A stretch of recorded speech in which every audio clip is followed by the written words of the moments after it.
Saludos amigos de Marullo, aquí una edición especial de esta temporada que estamos teniendo que nos entusiasma muchísimo porque estamos en una colaboración con la Fundación Puertorriqueña de las Humanidades y el tema precisamente en este momento en que el mundo vive una situación muy particular es ciencia con humanidad. Y cada semana tenemos la oportunidad de explorar en distintos aspectos de la ciencia y cómo ésta se relaciona con la humanidad, con las humanidades en este momento que vivimos. Quiero dejar con ustedes al compañero Pedro Reina Pérez para que presente nuestra invitada especial de hoy, pero antes que todo también le mando un saludo a la compañera Ana Teresa Toro, que desde Río Grande está aquí presente también. Pues es un placer para mí presentar a la doctora América Facundo. La doctora Facundo hizo su doctorado en psicología en la Universidad de Massachusetts en Amherst y ha sido una investigadora de temas sociales en Puerto Rico a lo largo de muchos años. Se desempeña como catedrática en el Departamento de Medicina Interna de la Escuela de Medicina del Recinto de Ciencias Médicas de la Universidad de Puerto Rico. Bienvenida, América. Gracias, mucho gusto de estar aquí con ustedes. Bueno, me toca a mí la buena fortuna de iniciar esta conversación con América, que ya llevamos tiempo reciente de habernos convertido en amigas a través de las redes sociales y es un privilegio muy grande poder compartir este espacio contigo.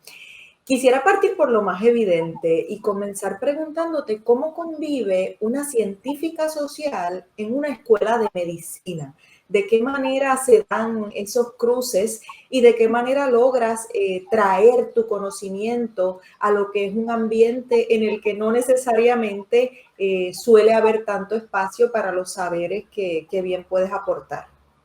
Pues precisamente eso se dio identificando en cuanto llegué qué temas no estaban ya incluidos en el currículo de la Escuela de Medicina que vienen de las ciencias sociales, tales como las disparidades en salud, que es obviamente muy pertinente a una escuela de medicina, los determinantes sociales de la salud y la enfermedad y la importancia de la relación del médico con el paciente desde una perspectiva humanista y de empatía en favor de la sanación del paciente. Eso es una cápsula de la respuesta que te puedo dar. Yo creo que dices algo que me parece importante y es que la salud, cada persona la interpreta lo que significa salud de acuerdo a su propia experiencia y de acuerdo al contexto social en el que vive. Entonces, mi pregunta sería, ¿qué desafío plantea precisamente esta situación del COVID-19 en Puerto Rico en términos de salud pública? Porque diversas personas, inclusive dentro del gobierno, pueden entender salud pública como algo distinto. ¿Qué guía o qué nos puede decir la academia precisamente de lo que es salud pública en estos momentos en que estamos viviendo y que la salud pública está en primer plano? Bueno, precisamente la Escuela de Medicina de la Universidad de Puerto Rico está ubicada, como ustedes saben, dentro de los predios del centro médico. Si bien el centro médico es un lugar a donde va toda la población del país, sobre todo cuando sufren traumas serios, es el centro clínico donde el que más dependen las personas de recursos limitados, ¿verdad? Y sabemos que la pobreza es un factor de riesgo para todas las condiciones, para absolutamente todas. El COVID-19 no es una excepción. Los estudios en Estados Unidos, por ejemplo, nos indican que la población más afectada por el virus son los hispanos y los afroamericanos. En Puerto Rico, es más, la gente que tiene limitaciones, que no pueden conseguir tan fácilmente lo que es necesario para mantenerse protegido, que tienen ahora los retos de que las aseguradoras no quieren cubrirles los tratamientos cuando estén hospitalizados. Es decir, que nosotros somos el primer frente de salud, desde la perspectiva de salud pública a la población, pues el reto de educar para que la gente sepa qué puede hacer a nivel individual para protegerse en vista de que el Estado no está asumiendo muchas responsabilidades. Estamos prácticamente sin un departamento de salud. Nos hemos quedado nosotros con la responsabilidad principal de ayudar en todo lo que podemos a que las personas sepan cuáles son las medidas que tienen que tomar para mantenerse sanos, para no exponerse a la posibilidad. Pero ya vamos por casi 400,000 muertes. Vamos a tomarlo a partir de ahí con la próxima pregunta para que podamos enlazar una idea con la otra. Una de las cosas que hemos podido observar en tiempo real ha sido cómo la ciencia ha tenido que enfrentar e intentar resolver un problema. Puede sonar sencillo, pero nosotros tenemos esta idea de que la tecnología todo lo puede y de que las respuestas ya existen y siempre acudimos a la ciencia buscando certezas y en realidad la ciencia también duda, se equivoca, camina, se cae, como todos los saberes. Y como preguntaba anteriormente Silverio, ¿verdad? ¿Qué implicaciones tiene todo esto para la salud pública en Puerto Rico? Y la pregunta que le quiero hacer, doctora, es ¿qué lecciones hemos aprendido en estos 7, 8 meses desde que nos hemos lanzado a esta pandemia tan intensa? Yo te diría con toda honestidad, Pedro, que la primera lección aprendida con esta situación es que el secretario o la secretaria de salud tiene que ser epidemiólogo, tiene que ser una persona con formación en salud pública, no pueden ser cirujanos, neurocirujanos, psiquiatras, porque esos médicos no tienen la formación necesaria para tomar las acciones debidas desde la perspectiva de salud pública en una crisis como la que estamos viviendo, ni aunque no estuviéramos viviendo una crisis, se necesita que la persona que ocupe esa silla, cuando volvamos a tener un departamento de salud, aunque sea médico, tiene que tener una formación en salud pública general y sobre todo en epidemiología para que pueda entender las implicaciones de la situación que estamos enfrentando. Y eso no lo teníamos al principio de la pandemia. Recuerdan que teníamos un secretario de salud que dijo que esto no iba a llegar porque no había vuelos directos de China a San Juan. Luego tenemos a este señor que es psiquiatra y que probablemente es muy bueno en problemas de enfermedad mental, pero yo creo que es inapropiado que esté donde esté. Estuvo antes y fue inapropiado y está ahora y ya ustedes ven cuál es el resultado. No se justifica que no haya en Puerto Rico a esta fecha, desde el 16 de marzo que se cerró el país, que no haya un sistema de rastreo, que no sepamos dónde están los focos de infección, que no sepamos cuáles son las conductas de riesgo que tenemos que tratar de modificar. No sabemos el anonimato de las personas que han muerto. No ayuda a cambiar conductas y modificar las actitudes de las personas porque los números son fríos. Los números no tocan el corazón y el alma como necesitamos que la toquen en un momento tan crítico como el que estamos viviendo. Nosotros, probablemente todos los que estamos aquí, tenemos nuestra vivienda, tenemos nuestro trabajo y tenemos nuestro alimento, pero hay montones de personas en Puerto Rico que no tienen ninguna de las tres. Ahora tampoco tienen educación y estamos al garete desde la perspectiva de las personas que ocupan las posiciones que podrían intervenir a nivel del Estado en que la película no sea tan de horror para un sector tan amplio de la población. América, no es casualidad que esta serie se llame Ciencia con Humanidad y mucho menos lo es que estemos hablando contigo y que en los últimos meses yo creo más que muchos momentos en nuestra historia contemporánea hemos hablado ya de la humanidad como una cuestión más familiar y más cercana. Y digo esto pues porque este virus es algo que sí es cierto, nos ha hecho pensar en la humanidad desde una perspectiva más amplia. Entonces, parto de ese marco para traerte esta pregunta, porque tiene que ver con lo que estabas explicando ahora. La pobreza mata.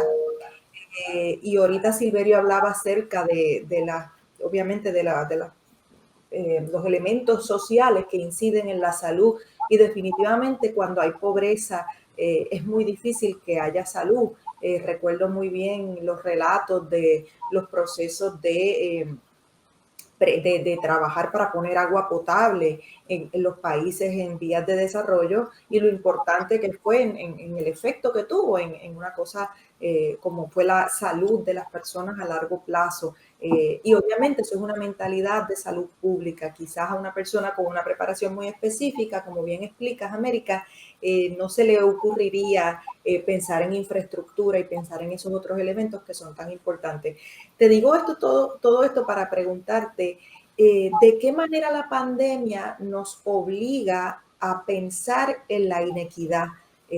¿Cómo lo ves? ¿Cómo lo vives? ¿Qué nos recomiendas? Bueno, recuerda que esta pandemia llega en la fila de catástrofes nacionales que, aparte de la situación política del país, ¿verdad?, que lleva mucho más tiempo que los 3 años y medio que hemos pasado desde el huracán María, pero no estábamos repuestos del huracán cuando vinieron los temblores y luego entró esta pandemia. Es importante que ustedes sepan desde la perspectiva de salud pública y la pobreza, por ejemplo, que los pueblos del suroeste que sufrieron más gravemente los efectos de los derrumbes de sus viviendas estuvieron más de 2 semanas sin nada para higiene, sin inodoros portátiles, sin ducha, sin agua. Yo llamé al secretario de Salud, le mandé un texto, se lo dije y me contestó que eso era responsabilidad del secretario de la Vivienda. ¿Cómo es posible que un secretario de Salud te conteste que lo que tiene que ver con la higiene en una crisis de terremoto esté en manos del secretario de la Vivienda? Eso es inconcebible. O sea que la actitud del Estado vulnerabiliza doble, triplemente, 100 veces la situación que han estado pasando. Sabemos, por ejemplo, que nuestros niños, bueno, hay estudios que nos dicen que sobre el 80% de nuestros niños y adolescentes viven en condiciones de pobreza. O sea, esos son de los pocos datos que tenemos en el país, porque tampoco el gobierno quiere que tengamos datos, ¿verdad?, estadísticas que nos permitan planificar estrategias de salud pública para mejorar la situación en el país. Pero sabemos que el 60 y pico % de la población en general en Puerto Rico vive en condiciones de pobreza. Y si bien el concepto de pobreza depende de definición, en el caso de Puerto Rico sabemos que hay problemas de alimentación, hay problemas de educación, hay problemas de acceso a los servicios de salud, hay problemas de todo tipo, de acceso a la tecnología que es tan importante en este momento. Las viviendas pueden tener condiciones que no son apropiadas para que las personas vivan allá adentro. Están batallando todo el tiempo con la criminalidad en muchas de sus comunidades. Es decir, que el Estado, lo que conocemos como el Estado, tiene que tener una perspectiva comprensiva de lo que es la población del país para poder establecer políticas públicas que vayan ayudando a que la gente salga del estrangulamiento de la pobreza, ¿verdad? Porque no es que no queremos ni romantizar ni demonizar la pobreza, pero es un dato que la pobreza es un factor de riesgo y eso tenemos que tomarlo en cuenta para todas las políticas públicas en Puerto Rico, y que la distancia entre los que tienen y los que no tienen en Puerto Rico es cada vez mayor, como lo es en Estados Unidos, que es el imperio que domina este país. O sea, esa brecha entre unos y otros, entre los que tienen y los que no tienen, es cada vez más amplia. ¿Cuándo es que esto se va a detener? ¿Dónde tiene que llegar el sector de la población que está más atropellado? Doctora, a mí me ha llamado la atención precisamente y me conecto con algunos de los puntos que acaba de exponer, la falta de una educación masiva, de una promoción masiva de aquellas medidas que debiéramos tomar ante la amenaza del COVID.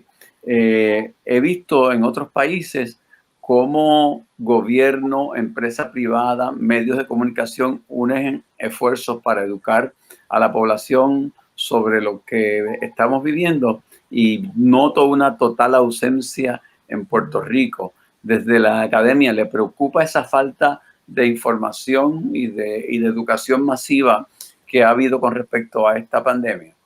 Pues claro, porque los medios de comunicación en Puerto Rico están en manos privadas y el tiempo cuesta dinero, eso no es tan fácil. Cada vez que somos entrevistados por los diferentes medios, la Facultad de Ciencias Médicas en general y de la Escuela de Medicina en particular, tratamos de llevar este mensaje, porque lo que se lleva a nivel masivo en los medios convencionales es, lo sabemos, lo repiten una y otra vez, el lavado de manos, la mascarilla, los 6 pies de distancia. Es como un mantra que yo no sé si todavía las personas tienen internalizado o ya lo sacaron, porque hay tal cosa como saturación de lo que tú ves como un sacrificio personal y familiar, mientras ves que los que tienen el poder en el país no participan de esas medidas de seguridad, ¿verdad? Yo no sé si a nivel de esa distancia de clase de la que hablaba ahorita, si los viejos de las clases dominantes, de las clases con recursos, están muriendo solos como están muriendo los viejos pobres en los hogares porque la familia no los puede visitar. Y eso tengo colegas que han estado colegas de ciencias médicas que han estado hablando de esta situación tan trágica, ¿verdad? De que una cultura como la nuestra, donde se valora tanto que en el momento de la muerte hay unos rituales que se llevan a cabo para expresar la muerte que tiene por la persona que ya no va a estar, todo eso ha desaparecido en medio de esta pandemia. O sea que nosotros dependemos y hemos tomado la iniciativa en llamar a los medios para que nos entrevisten y podamos colaborar en todo lo que podemos para que la gente internalice el mensaje de cómo protegerse, que esto no siga saliéndose de control. Pero en este momento está en una situación crítica. Cuando se llega en un virus a contagio comunitario, ya es crítico, ya es que en cualquier lugar que estemos, con cualquier persona, con nuestros hijos, con nuestros padres, con nuestros amigos, todos los espacios son de riesgo cuando se llega a este punto de contagio comunitario. Eso lo tiene que entender la población y realmente no está entendido, porque ustedes saben que la primera plana de antes de ayer fue la fiesta en Morovis, o sea, como un sector de la población que obviamente no eran pobres, porque lo que dio lugar a la fiesta no era un tema de pobreza, era un tema de inversiones, estaban totalmente desprotegidos, y esa desprotección se puede multiplicar exponencialmente según esas personas vayan relacionándose con otros más luego de ese evento. Doctora, ¿Eso atiende tu pregunta, Silverio? Sí, completamente. Gracias. Estábamos acercándonos al final, pero no quiero cerrar sin preguntarle. Había una academia humanística de medicina, ¿cierto? Que ya no existe. Sí, que ya no existe, porque muchas de las cosas en la universidad, nosotros tenemos corriendo un proyecto de reforma universitaria para ver si podemos impedir que los partidos políticos que ganan las elecciones se adueñen de la universidad. Pero eso ha sido la historia. Y al cambiar los gobiernos, cuando Fortuño entró de gobernador y cambió toda la gerencia académica, una de las pérdidas grandes que tuvimos fue la Academia Humanística de Medicina, porque desaparecieron los recursos. No obstante, algo que quedó bien valioso es que en todos los cursos de la escuela se incluye por lo menos una actividad humanística. Eso puede ser una película que ayude a sensibilizar a los estudiantes de medicina hacia lo que va a ser su práctica profesional, películas que presenten figuras de médicos viendo situaciones, ¿verdad?, críticas y comunes, las dos cosas. Y luego se llevan a cabo discusiones acerca de eso. Pueden ser conferenciantes invitados. Uno de nuestros profesores de medicina de familia trabaja mucho lo que es la medicina narrativa, que es escribir la experiencia clínica y reflexionar sobre esa experiencia desde la perspectiva del humanismo y de la empatía. O sea que sí nos quedó un legado importante de esa experiencia de la Academia Humanística. Yo no quiero pensar que perdimos permanentemente la academia. Yo quiero pensar que vamos a lograr la reforma universitaria, que vamos a sacar a los partidos políticos de la universidad donde no deberían tener lugar y que vamos a recuperar, que se entienda que no se puede formar un médico sin la sensibilización de las artes, de la música, de todo lo que es la cultura en general, que eso tiene que ir de la mano. Y de hecho tenemos muchos estudiantes de medicina y facultad que son músicos, que pintan. Llevamos a cabo, hace tiempo que no lo hacemos, pero llevábamos a cabo eventos donde se pudieran exponer esas capacidades para las artes, en ese empeño por unir, ¿verdad?, la parte humanística con la parte de la medicina clínica propiamente. Así que yo confío que eso lo vamos a recuperar. Necesitamos que se den unas condiciones que nos lo permitan, porque todos estos proyectos requieren recursos. Por más buena fe e intención que tengamos, el tiempo en la universidad cuesta dinero. Los proyectos, para montarlos hay que someter propuestas, hay que conseguir fondos externos, hay que, ¿verdad? Porque las cosas no se dan por buena fe. Las cosas se dan con recursos, y que volveremos a tener los recursos para darle vida a la Academia Humanística de Medicina. Que así sea. Que así sea. Que así sea. Amén. Así mismo, que así sea. Amén. En esta nota de concordancia llegamos al final de este episodio de Ciencia con Humanidad. Le damos las gracias a la doctora América Facundo por estar con nosotros y les recordamos a nuestra audiencia que si quieren saber más sobre el trabajo de la Fundación Puertorriqueña de las Humanidades pueden visitar la página web fphpr.org. Allí van a encontrar recursos, información sobre las convocatorias que hace la Fundación y los proyectos que respaldan. Mientras tanto, nosotros desde Marullo los saludamos, les damos las gracias por estar con nosotros y nos vemos en la próxima. Esto es Marullo. Serie Ciencias con Humanidad de la Fundación Puertorriqueña de las Humanidades y el podcast Marullo. Las productoras ejecutivas son Elsa Mosquera Sterenberg y Beba Rivera de Ágora Cultural Architects. Gerentes de Desarrollo y Contenido, Ángela Sánchez, Ivana Paz y Maye Primera. Diseño gráfico de Lidimaria Ponte Tañón, fotografía de Javier del Valle. La música original es de Guarionex Morales Matos. Director técnico Wilton Vargas de Buenéticos Internet Studios. Postproducción Laura Tormos y locutora Fabiola Méndez.